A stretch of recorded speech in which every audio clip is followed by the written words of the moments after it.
एक ऐसा कदम जिसने पूरी दुनिया की नीतियों को हिला दिया। भारत, रूस और अमेरिका के बीच तेल की नई कहानी अब सिर्फ रुपए या डॉलर की नहीं, बल्कि चीनी युआन की भी है। क्या ये कदम वैश्विक संतुलन को बदल देगा? रूस के डिप्टी प्रधानमंत्री अलेक्जेंडर नोवाक ने एक इंटरव्यू में कहा, भारत ने रूसी तेल के लिए कुछ पेमेंट चीनी युआन में करना शुरू कर दिया है। उन्होंने यह भी जोड़ा, ज्यादातर लेन देन अब भी रूबल में ही है। मुझे पता है कि यह इस तरह के भुगतान शुरू हो गए हैं और वर्तमान में यह प्रतिशत कम है। इस बयान में से स्पष्ट है कि भारत और रूस ने अपने तेल व्यापार में एक नई रणनीति अपनाई है, जो अब तक केवल भारतीय रुपए और रूबल तक सीमित थी।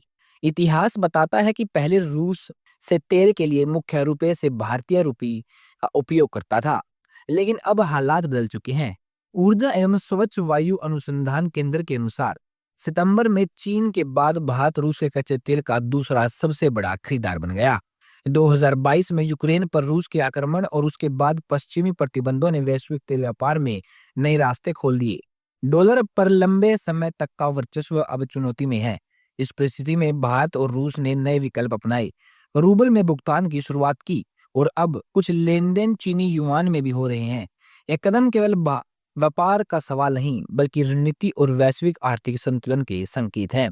इसी बीच व्हाइट हाउस से डोनाल्ड ट्रंप ने पत्रकारों से कहा, पीएम मोदी ने मुझसे यह कहा है कि वह अब रूस से तेल नहीं खरीदेंगे। रूस का दावा है कि भारत नई मुद्रा में भुगतान कर रहा है, वहीं अमेरिका इसका उल्टा दावा करता है। भारत ने इस पर स्पष्ट किया है कि देश राष्ट्रीय हितों के अनुसार ही फैसला करेगा, न कि किसी और देश के कहने पर। इस जवाब ने साफ कर दिया है कि भारत अपनी नीति में किसी भी और के दबाव को मानने वाला नहीं है और निर्णायक पूरी तरह राष्ट्रीय हित पर आधारित होगा। यूक्रेन युद्ध से पहले भारत का रूस से तेल का आयात बहुत कम था, लेकिन युद्ध के बाद यह तेजी से बढ़ा है।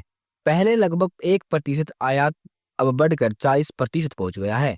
रूस, रुपी और अब युआन, ये केवल मुद्रा का सवाल नहीं है, बल्कि रणनीति का बदलाव है।